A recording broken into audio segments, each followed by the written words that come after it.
atau kenapa? Yuk, Oke, halo teman-teman semuanya. Selamat datang di sebuah video yang akan membahas sistematika naskah akademik menurut Undang-Undang Nomor 12 Tahun 2011 yang disusun oleh kami yaitu kelompok 6 dari kelas Pak Ade Arif Firmansyah. Sebelum memulai pembahasan, izinkan kami untuk memperkenalkan diri terlebih dahulu. Silakan Syahnas, boleh dimulai?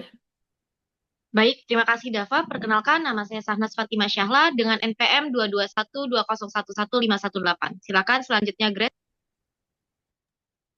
Baik, terima kasih. Perkenalkan nama saya Grace Hendrika Natalia dengan NPM 22120111597. Selanjutnya Berlian.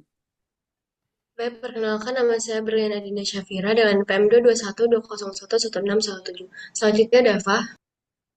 Baik, saya Dafar Dianta, NPM 22120111624. Berikutnya Putri. Baik, perkenalkan nama saya Putri Abdul Rakit dengan NPM 2212111719. Oke, pertama kali yang akan kita bahas di sini adalah apa itu naskah akademik. Nah, berdasarkan pasal 1 angka 11 Undang-Undang 12 tahun 2011 tentang pembentukan peraturan perundang-undangan, naskah akademik adalah naskah hasil penelitian atau pengkajian hukum dan hasil penelitian lainnya terhadap suatu masalah tertentu yang dapat dipertanggungjawabkan secara ilmiah mengenai pengaturan masalah tersebut dalam suatu rancangan undang-undang, rancangan perda provinsi, atau rancangan perda kabupaten atau kota sebagai solusi terhadap permasalahan dan kebutuhan hukum masyarakat. Berikutnya adalah sistematika naskah akademik itu sendiri. Nah, berdasarkan lampiran 1 Undang-Undang 12 tahun 2011 tentang pembentukan peraturan perundang-undangan, sistematika naskah akademik adalah sebagai berikut. 1 adalah judul, 2 kata pengantar, 3 daftar isi, 4 yaitu bab 1 pendahuluan, 5 bab 2 kajian teoritis dan praktik empiris, 6 bab 3 evaluasi dan analisis peraturan perundang-undangan terkait, 7 bab 4 landasan filosofis, sosiologis dan yuridis, 8 bab 5 yaitu jangkauan, arah pengaturan dan ruang lingkup materi muatan undang-undang, peraturan daerah provinsi atau peraturan daerah kabupaten atau kota. 9 adalah bab 6 penutup. Ke-10 daftar pustaka dan ke-11 adalah lampiran dari rancangan peraturan perundang-undangan itu sendiri. Nah, pembahasan dalam video ini akan berfokus pada bab 1 hingga bab 6 naskah akademik. Berikutnya bab 1 pendahuluan, boleh dimulai. Baik, berikutnya adalah bab 1 yaitu pendahuluan, yang dimana salah satu kerangka pendahuluan yaitu adalah latar belakang. Latar belakang membuat pemikiran dan alasan-alasan perlunya penyusunan naskah akademik sebagai atau sebagai acuan pembentukan peraturan perancangan suatu undang-undang peraturan daerah tertentu. Latar belakang menjelaskan mengapa daerah perundang-undangan yang berkaitan dengan memerlukan suatu kajian yang mendalam dan komprehensif mengenai teori atau pemikiran ilmiah materi muatan rancangan undang-undang atau rancangan peraturan daerah yang akan dibentuk. Baik, mungkin untuk slide berikutnya.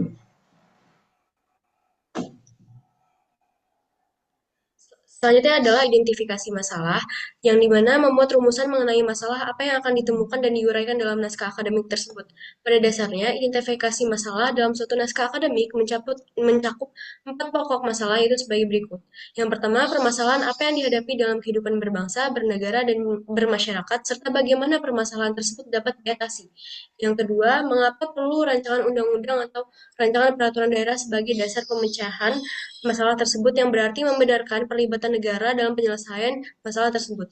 Yang ketiga, apa yang menjadi pertimbangan atau landasan filosofis, sosiologis, yuridis, dan pembentukan rancangan undang-undang atau rancangan peraturan daerah. Yang terakhir, apa sasaran yang akan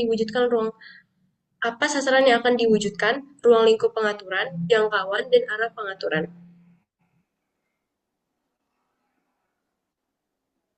Selanjutnya adalah tujuan dan kegunaan kegiatan penyusunan naskah akademik. Sesuai dengan ruang lingkup identifikasi masalah yang dikemukakan di atas, tujuan penyusunan naskah akademik dirumuskan sebagai berikut. Yang pertama, merumuskan permasalahan yang dihadapi dalam kehidupan berbangsa, bernegara, dan bermasyarakat, serta cara-cara mengatasi permasalahan tersebut. Yang kedua, merumuskan permasalahan hukum yang dihadapi sebagai alasan pembentukan rancangan undang-undang atau rancangan peraturan daerah sebagai dasar hukum penyelesaian atau solusi permasalahan dalam kehidupan berbangsa, bernegara, dan bermasyarakat. Yang ketiga, merumuskan pertimbangan atau landasan filosofis, sosiologis, yuridis, pembentukan rancangan undang-undang, dan rancangan peraturan daerah. Yang keempat, merumuskan sasaran yang akan diwujudkan, ruang lingkup angkuan, dan arah pengaturan dalam rancangan undang-undang atau peraturan daerah. Sementara itu, kegunaan penyusunan naskah akademik adalah sebagai acuan atau referensi penyusunan dan pembahasan rancangan undang-undang atau rancangan peraturan daerah. Oke, mungkin slide berikutnya.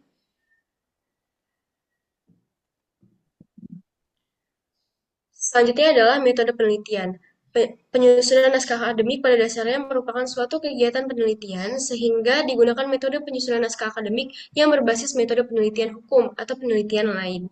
Penelitian hukum dapat dilakukan melalui metode yuridis normatif dan metode yuridis empiris. Metode yuridis empiris dikenal juga dengan metode penelitian sosiolegal.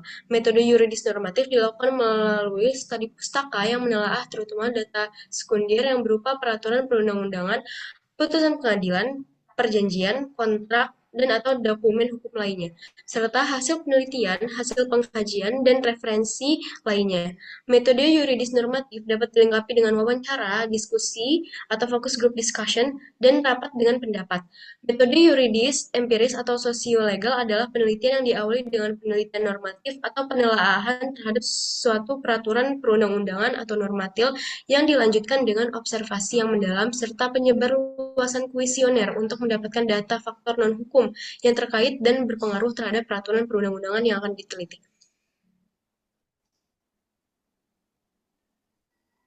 Baik, selanjutnya bab 2 tentang kajian teoritis dan praktik empiris. Beberapa kajian teoritis sebagai berikut. Yang pertama ada hierarki norma hukum, kedua pengertian bahasa, ketiga bahasa Lampung, dan keempat sastra Lampung. Bab ini membahas teori dan kondisi empiris yang menjadi dasar penyusunan perda dalam sistem hukum Indonesia. Ada susunan norma hukum dari yang tertinggi Pancasila dan Undang-Undang 1945 hingga pengaturan daerah perda yang dibentuk harus mengacu dan tidak bertentangan dengan aturan yang ada di atasnya. Dalam Undang-Undang 12 tahun 2011, bab 2 juga mempunyai kaitannya dengan membahas prinsip-prinsip dasar yang harus menjadi pedoman dalam membentuk peraturan perundang-undangan, jenis peraturan yang diakui dan urutan hierarkis yang mengatur hubungan antar peraturan. Semua peraturan perundang-undangan wajib mematuhi asas pembentukan yang baik dan jelas, serta tunduk pada susunan hierarki yang telah ditentukan agar tidak terjadi konflik antar peraturan. Jenis peraturan diidentifikasi berdasarkan pembentukannya dan kewenangan ini harus ditetapkan melalui perintah peraturan yang lebih tinggi. Baik, slide selanjutnya. Baik, berikutnya adalah bab 3, yaitu evaluasi dan analisis peraturan perundang-undangan terkait. Nah, pada bab ini akan mengkaji peraturan perundang-undangan terkait yang memuat 1. Kondisi hukum yang ada, 2. Keterkaitan undang-undang atau perda baru dengan peraturan perundang-undangan yang lain, 3. Harmonisasi secara vertikal dan horizontal, serta 4. Status dari peraturan perundang-undangan yang ada, termasuk peraturan perundang-undangan yang dicabut dan yang dinyatakan tidak berlaku, serta peraturan perundang-undangan yang masih tetap berlaku karena tidak bertentangan dengan undang-undang atau perda yang baru. Nah, dalam kajian ini akan diketahui posisi dari undang-undang atau perda yang baru melalui analisis yang dapat menggambarkan tingkat sinkronisasi dan harmonisasi peraturan perundang-undangan yang ada untuk menghindari terjadinya tumpang tindih pengaturan. Hasil dari penjelasan atau uraian ini menjadi bahan bagi penyusunan landasan filosofis dan yuridis dari pembentukan undang-undang, peraturan daerah provinsi atau perda kabupaten atau kota yang akan dibentuk. Nah, berikutnya adalah bab 4, yaitu landasan filosofis, sosiologis, dan yuridis. 1. Landasan filosofis, yaitu pertimbangan atau alasan yang menggambarkan bahwa peraturan yang dibentuk mempertimbangkan pandangan hidup hingga falsafah bangsa Indonesia yang bersumber dari Pancasila dan pembukaan UUD NRI tahun 1945. 2. Landasan sosiologis, yaitu pertimbangan atau alasan yang menggambarkan bahwa peraturan yang dibentuk untuk memenuhi kebutuhan masyarakat dalam berbagai aspek. Landasan sosiologi sesungguhnya menyangkut fakta empiris mengenai perkembangan, masalah, dan kebutuhan masyarakat dan negara. 3. Landasan yuridis, yaitu pertimbangan atau alasan yang menggambarkan bahwa peraturan yang dibentuk untuk mengatasi permasalahan hukum atau mengisi kekosongan hukum dengan mempertimbangkan aturan telah ada yang akan diubah atau yang akan dicabut guna menjamin kepastian hukum dan rasa keadilan masyarakat. Selanjutnya di bab 5 ada jangkauan arah pengaturan dan ruang lingkup materi muatan peraturan daerah, kabupaten atau kota. Yang pertama, jangkauan dan arah pengaturan. Bagian ini menjelaskan cakupan atau sejauh mana Perda akan mengatur serta tujuan utama yang ingin dicapai dari Perda ini. Dalam masalah akademik ini mengatur upaya pelestarian bahasa Lampung, logat Lampung Barat dan sastra daerah secara komprehensif. Arah pengaturan menekankan perlindungan, pengembangan, pembinaan, dan pewarisan bahasa dan sastra Lampung sebagai bagian dari identitas budaya lokal dan nasional. Yang kedua, ada ruang lingkup dan materi muatan. Materi yang diatur meliputi definisi istilah penting, tujuan pelestarian, tanggung jawab pemerintah daerah, peran masyarakat dan lembaga pendidikan, bentuk pelestarian muatan lokal, kegiatan budaya, dokumentasi sastra, pembiayaan pengawasan, dan ketentuan penutup. Selanjutnya 6. Selanjutnya yaitu ada kesimpulan dan saran. Yang pertama yaitu kesimpulan. Berdasarkan hasil kajian yang telah disusun, dapat disimpulkan bahwa pembentukan peraturan daerah harus didasarkan pada landasan teoritis dan empiris yang kuat, serta sesuai dengan hierarki norma hukum yang berlaku di Indonesia. Peraturan daerah yang akan dibentuk tidak boleh bertentangan dengan peraturan yang lebih tinggi dan harus mengacu pada prinsip-prinsip dasar pembentukan peraturan perundang-undangan sebagaimana yang telah diatur dalam Undang-Undang Nomor 12 Tahun 2011. Evaluasi dan analisis terhadap peraturan perundang-undangan yang relevan juga diperlukan untuk memastikan adanya sinkronisasi dan harmonisasi hukum baik secara vertikal maupun horizontal. Selain itu, landasan filosofis, sosiologis, dan yuridis menjadi pilar penting dalam perumusan perda yang mencerminkan nilai-nilai dasar bangsa, kebutuhan masyarakat, serta kepastian hukum. Dalam konteks pelestarian bahasa Lampung dan sastra Lampung, logat Lampung Barat, diperlukan arah pengaturan yang menekankan pelindungan, pengembangan, pembinaan, dan pelestarian sebagai bagian dari upaya menjaga identitas budaya lokal dan nasional. Selanjutnya yaitu ada saran. Bisa next slide.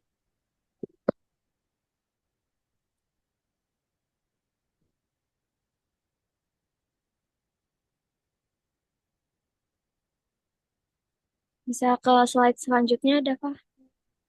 Udah, cuy. Selanjutnya yaitu ada saran. Sebagai langkah tindak lanjut dari kajian ini, disarankan agar pemerintah daerah segera merumuskan dan menetapkan peraturan daerah yang mengatur secara khusus pelestarian bahasa dan sastra Lampung, khususnya logat Lampung Barat.